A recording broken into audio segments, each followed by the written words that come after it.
All right, here we go. Silly names coming. Oh yeah, I forgot to do that thing with the mic that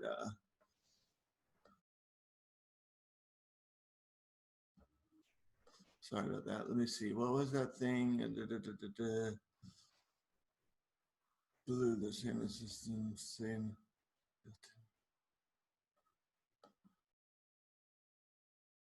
Oh, shoot. I'm trying to remember how to do this. Where is that? Oh, automatically adjust. Oh, I have it off. Okay, good. It's already off. All right. Here we go.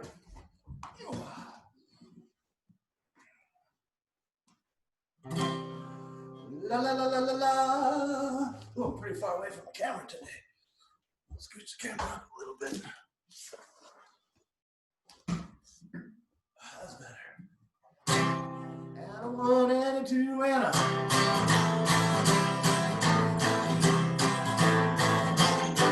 Hello, everybody. So glad to see you. Hello, everybody. We're so glad to see you too. Hello, to me, Mom. So glad to see you. Hello, to Rainbow Unicorn with the rainbow powers. We're so glad to see you too. Hello, to Silly Mateo. So glad to see you. Hello, to Princess Eliza. So glad to see you too. Hello, to Luke Skywalker.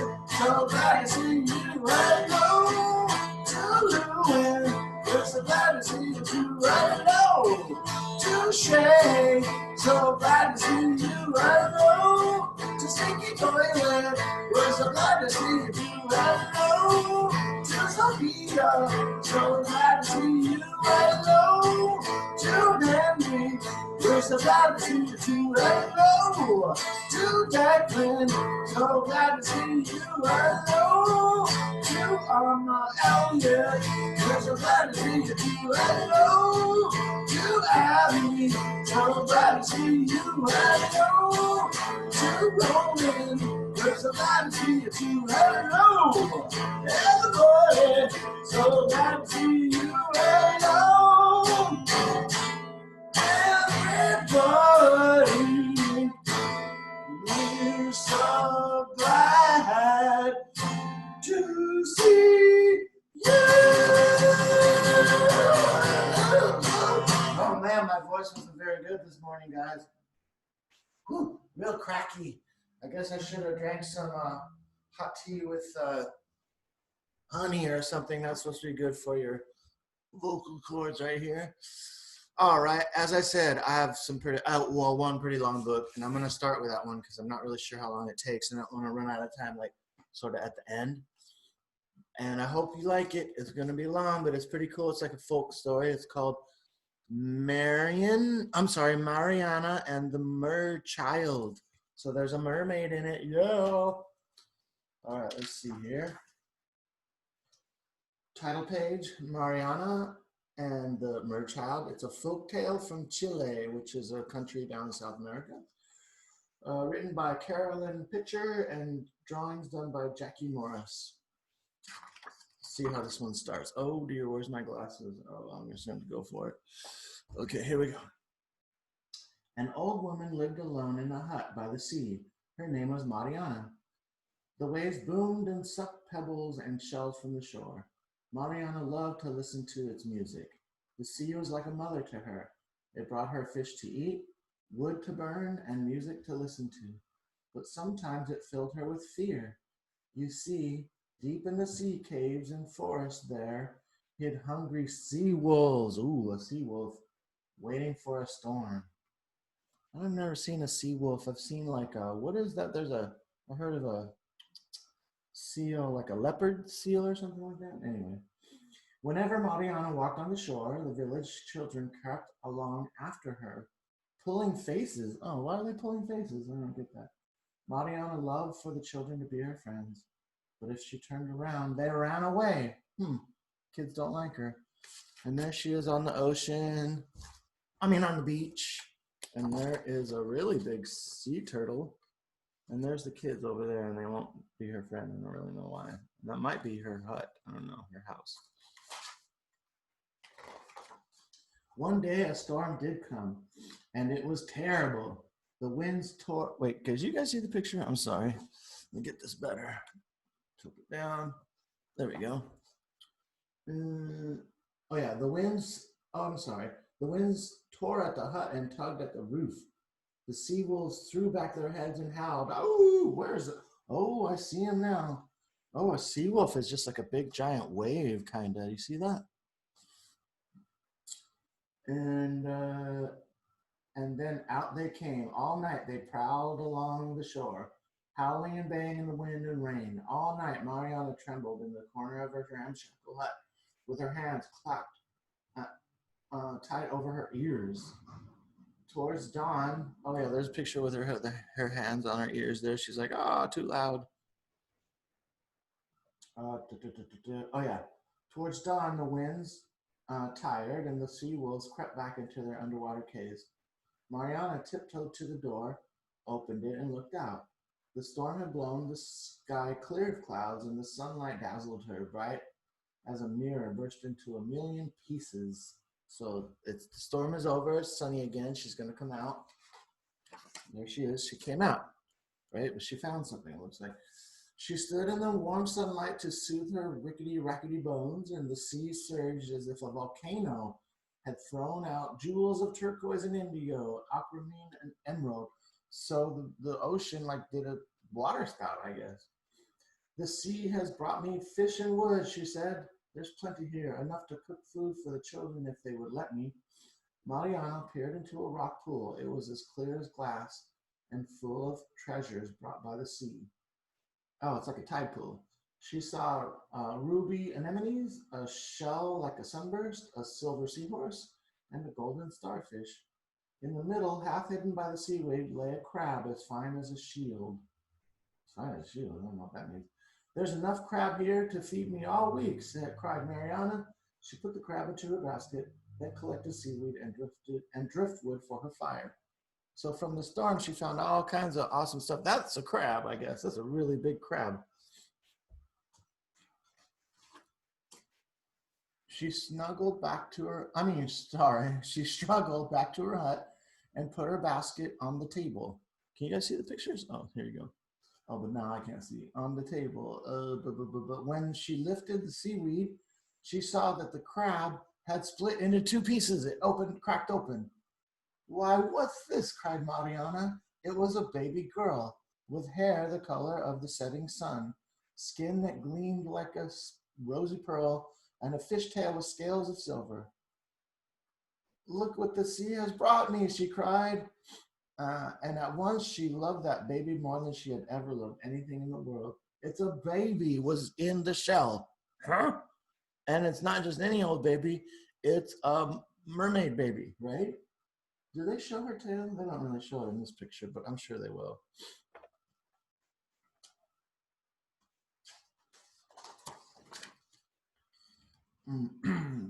She carried the baby in its crab shell cradle to the village and laid her in the wise woman's arms. Oh, did I skip a page?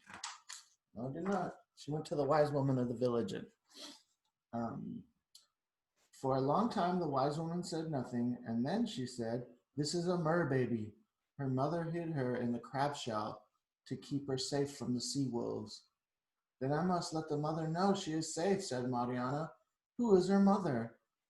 A sea spirit, said the wise woman. So take care, Mariana. Put the mer baby safely on a rock out of reach of the sea wolves and hide away to watch for the sea spirit to come. And I don't know why she said,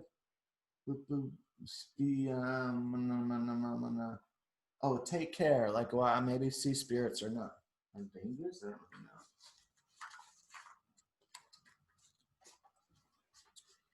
know. Mariana went back to the shore and set the crab shell high on a rock. She smiled down at the mer baby and said, "You're not afraid of me, are you?" And the mer baby smiled back. Mariana hid herself away and waited. She was just about to fall asleep in the sun when she heard someone singing but not words from this world, from another world. Like a, oh man, you can't see the picture very good. There she is. There's the I think that's the mom, the sea spirit.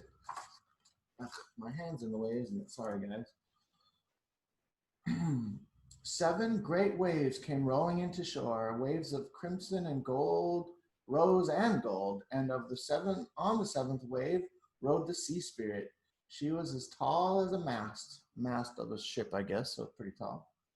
Her hair flamed red, and her skin shone as if polished by the sun with mother of pearl. All the colors of the rainbow shimmered in her fish's tail.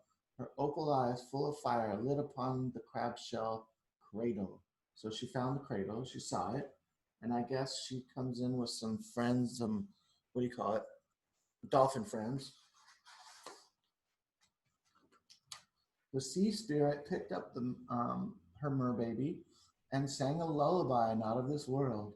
Her voice sighed like the faraway pull of the sea. I didn't mean to steal your baby, cried Mariana. I thought the sea had brought her for me. So she's worried that this woman's going to be mad because, she took her baby. Didn't know it was her, she just took it on accident. The sea spirit looked at Mariana. Her eyes flickered, no color and every color. She said, the sea did bring her for you, Mariana. I hid her inside that shell to keep her from the sea wolves. But the storm swept the cradle away. You have saved her life. Look after her for me now until the seas lie calm. I will come every day to feed her and teach her how to swim. So she's not even mad. She's like, thank you for saving my baby. And please keep taking care of her. I'm not going to take her back to the ocean until it's safe, and I'll come visit her every day. So that's pretty cool. Ooh, is that a sea wolf or just a fox? I don't know. So Mariana and the merchild lived together in the ramshackle hut, safe from the restless sea. It was the happiest time. Can you guys see the picture? It was the happiest time of the old woman's life. The merchild grew stronger and her hair grew longer, burnished red as the setting sun. She liked to lie in the shallow waves and watch the shells open and close like mouths. She laughed as she watched the village children running along the shore after the seabirds or jumping from rock to rock. They peeked over the rocks at Mariana and no longer ran away when she smiled at them. Oh, so they're a little nicer now, because she has a mermaid child. The merchild liked to watch Mariana's fire, spangling her tail with pink and vermilion. The fire. Maybe that's back inside the hut. The merchild learned to speak the words of our world, and when she sang, her voice was like the echo of the sea inside the shell. Mariana loved her so. So there they are playing in the water, and then here must be back in the hut, and where the fire like shimmers on her tail. Each day, the sea spirit rode in on the 7th wave. She fed the merchild and taught her to swim in the sheltered rock pool. And then, further out to sea, she brought her to swim out there. Dear merchild, whispered Mariana, I dread the time when you must return to the sea. And she thought to herself, if I kept the merchild shut in the hut, the sea spirit cannot take her from me. Uh-oh, she's thinking about, taking the child away. That's not good. Then she thought, no, the merchild is from the sea. I must let her return, even though I will be all alone again and I'll be so sad.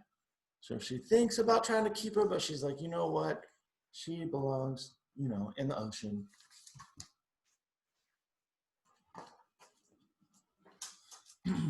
Mariana went back to her hut, where the merchild was making necklaces of shells for the village children. She looked up and smiled, and Mariana thought that her heart might melt. Shall I cook you something to eat, children? Asked Mariana. They looked at each other, then they said, yes, please. So now the kids aren't afraid of her or whatever. They like her and they hang out with her, right? And they're all in the hut there cooking. She's cooking, I don't know what she's cooking, like some kind of a soup or something.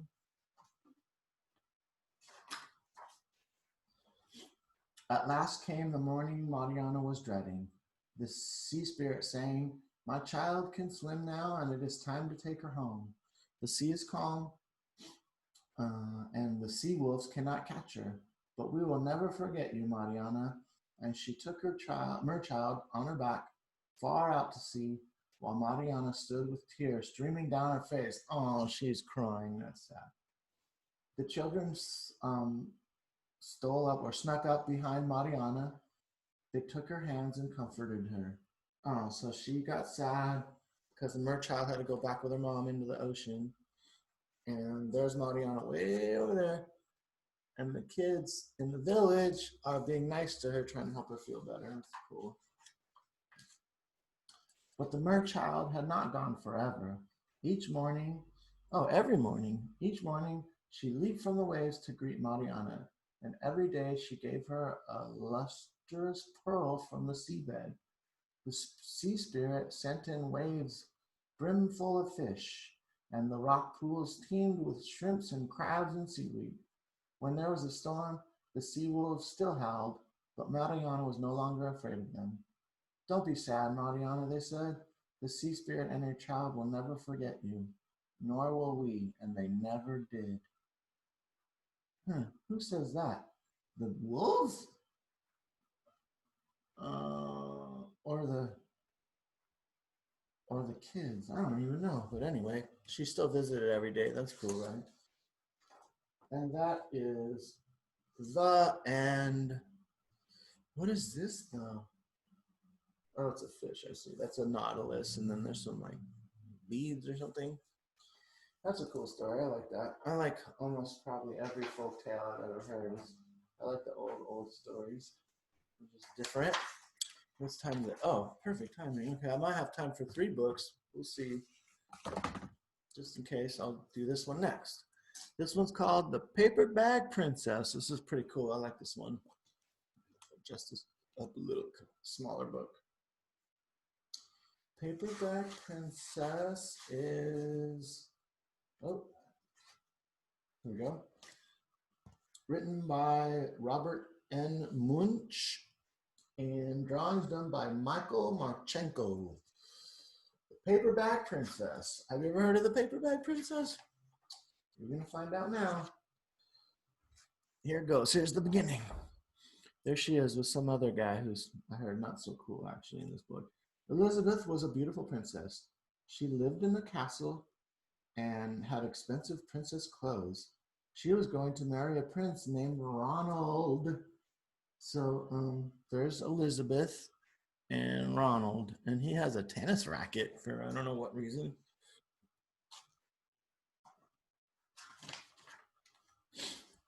Unfortunately, a dragon smashed her castle, burned her clothes, with his fiery breath, and carried off Ronald.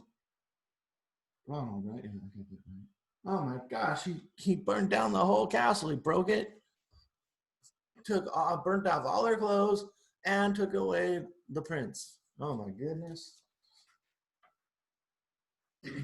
Elizabeth decided to chase the dragon and get Ronald back.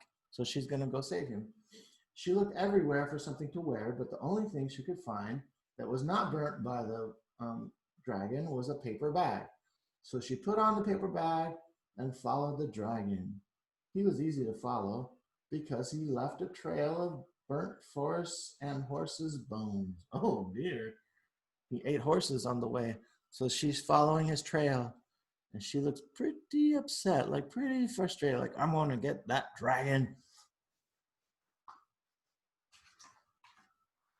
Finally, Elizabeth came to a cave with a large door that had a huge knocker on it. I don't know if you've ever seen that on doors, like a thing you knock, instead of with your hand, you bang with this kind of mallet deal. She took hold of the knocker and banged on the door. You want to bang on the door with me, guys?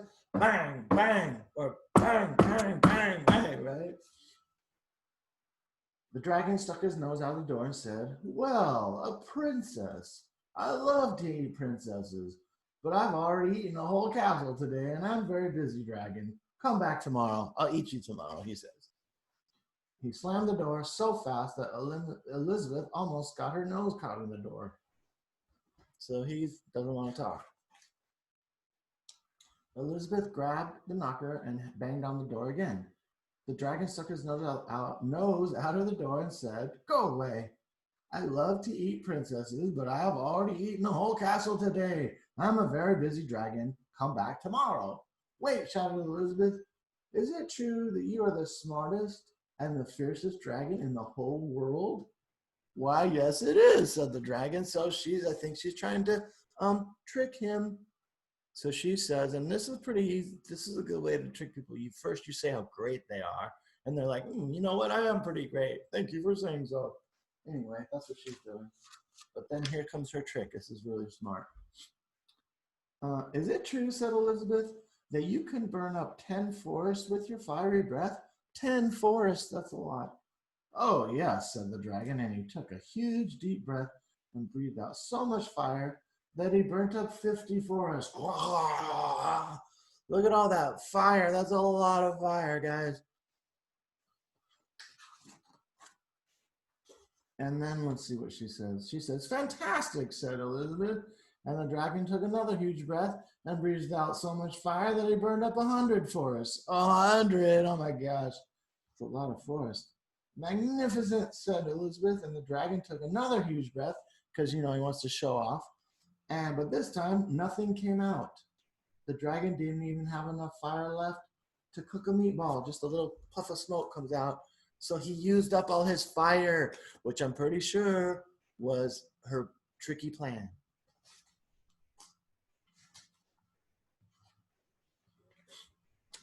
Then Elizabeth said, "Dragon, is it true that you can fly around the world in just 10 seconds? That's pretty fast." "Why, yes," said the dragon, and he jumped up and flew all the way around the world in just 10 seconds. All the way around. He was very tired when he got back, but Elizabeth shouted, "Fantastic! Do it again!" She is tricking him, guys. She's very smart, this princess. So the dragon jumped up and flew around the world in just 20 seconds, this time a little bit slower. When he got back, he was too tired to even talk, and he laid down and went straight to sleep. So she wore him out on purpose. You see what I'm saying? So he's not so powerful. Part of her trick. Then Elizabeth whispered very softly, "Hey, dragon!" And the dragon didn't move at all.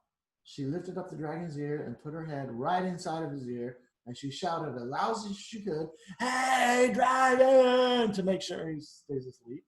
The dragon was so tired he didn't even move. He's not waking up at all. Very tired. And there's Ronald, I think.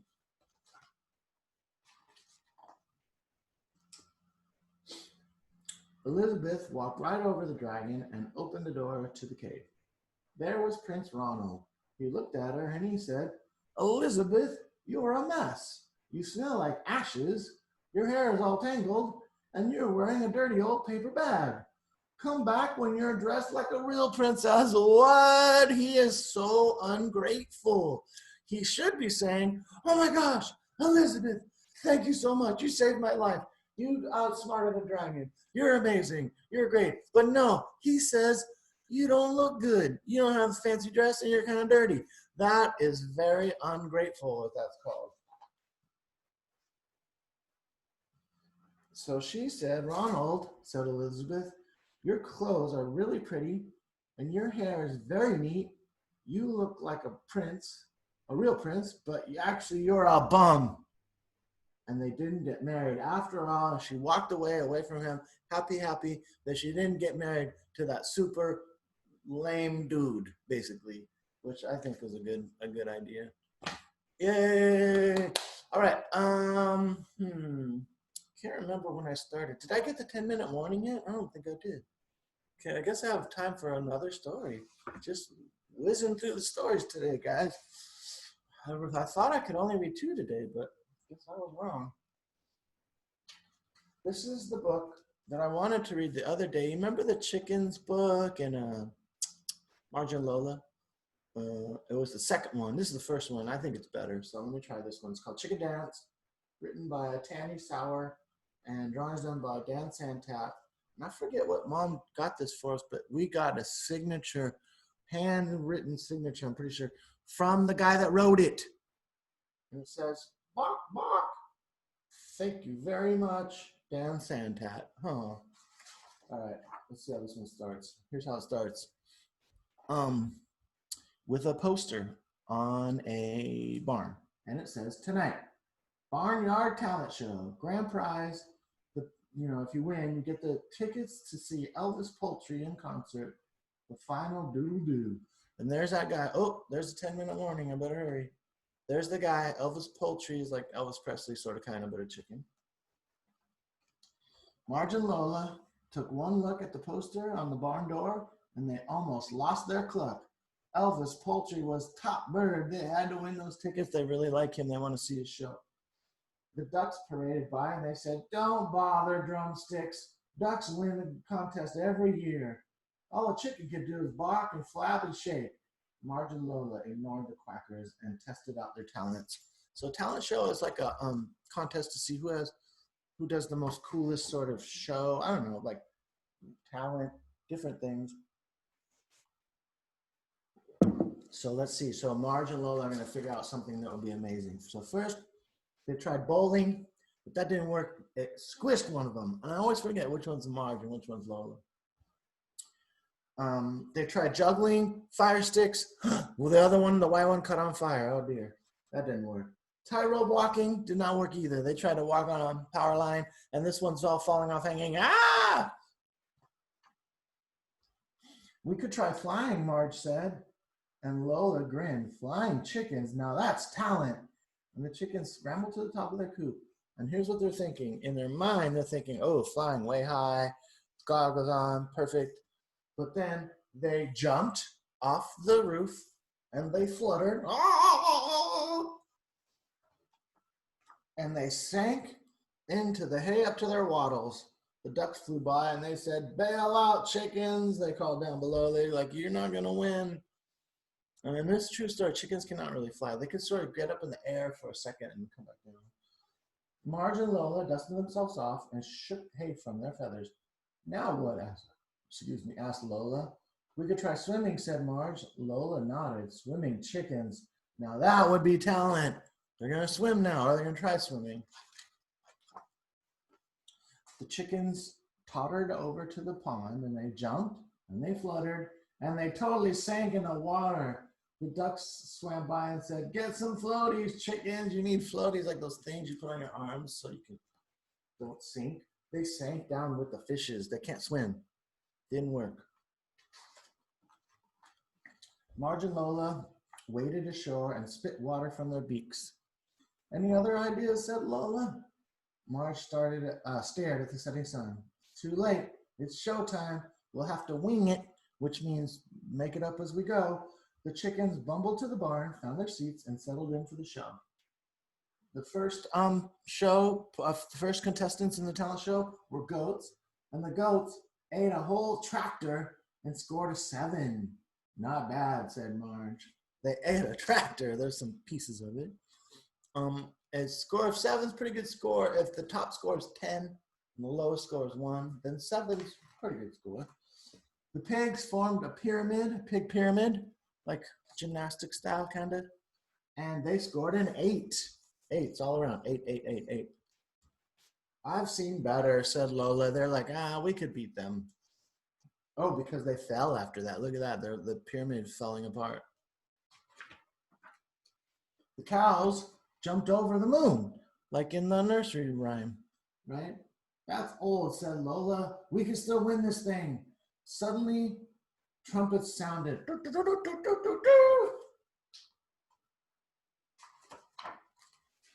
The crowd gasped. That means they went, "Oh!" Everybody's surprised. The ducks grabbed their boards and hit the water. They surfed on a wave in the barn. I don't even know how they got that wave in there, but they're surfing it though. And then they scored a 9. The barnyard went wild. Ducks are amazing. They got a 9, which is high. 10 is the highest you can go. 9 is pretty high. Smirking at the chickens, the ducks flounced back to their seats. "We're on," said Marge. "We're doomed," said Lola. They're worried. They have nothing. They don't know what they're going to do.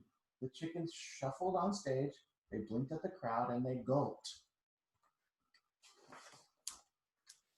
What's the matter? Yelled the duck. Are you chicken? Haha, meaning like afraid. This put the chickens in a foul mood and made them upset. They balked and they flapped and they shook. And the crowd said, more, more, more, the crowd chanted. Marge and Lola looked at each other. But we're just doing regular chicken stuff, Marge whispered. Regular chicken stuff, now that's talent. Lola grabbed the mic. Let's bark and roll, she said. So they're basically dancing, I guess. And the chicken barked and flapped and shook all over the stage. So they're doing all these different dances. I forget all the, oh, I see. Let's see, this one, I know some of these dances. This one's like voguing, it's called. This one's, I think the robot. This one's like she's carrying her in the air, ballerina style. This one is, I don't know what this one is, hard rock style maybe. Oh, this one is like, that's this one over here. This one is, I don't know what that's called. This one's Saturday Night Fever, disco style. They have a lot of dances. And they scored 8.5. Oh no, 8.5. That's less than 9. They didn't win. They still lost to the Ducks. Losers, the Ducks called as they plucked the tickets from the prize table. Ducks rule. They're really mean, these Ducks. Marge and Lola gazed at the tickets and wiped their eyes. They were crying. Then, from the top of the barn, a voice crooned, "Well, you chicks rock!" And a rooster swooped onto the stage, and he said, "You had me all shook up," which is a famous Elvis Presley song. Elvis Poultry was in the building. He was there watching the show, and he liked their dancing. And Elvis smoothed his crest, and he said, "I could use an act like yours." Before Marge and Lola could say a word, duck feathers flew. The ducks lunged at the chickens, because I guess they're jealous or something. They're lunging at the chickens when ... Thunk, thunk, thunk. The cows came home from jumping over the moon. They never did land. They just are landing now. And they scored a perfect 10. 10, 10, 10, 10. So now the cows won. Huh? And they landed all over the ducks. Oh, dear.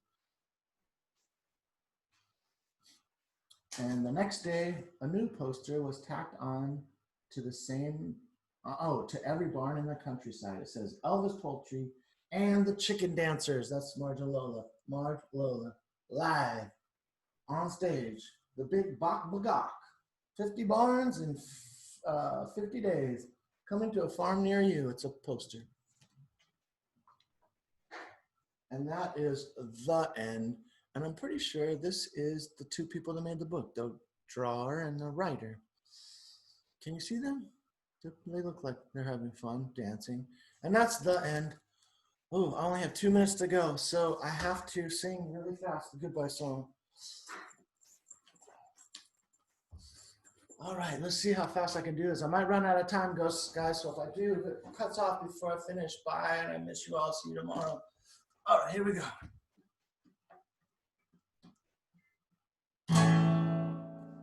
Well, goodbye, Neva, goodbye, Neva, goodbye, Neva, we'll see you real soon. Goodbye, Josie, goodbye, Josie, goodbye, Josie, we'll see you real soon. Goodbye, Mateo, goodbye, Mateo, goodbye, Mateo, we'll see you real soon.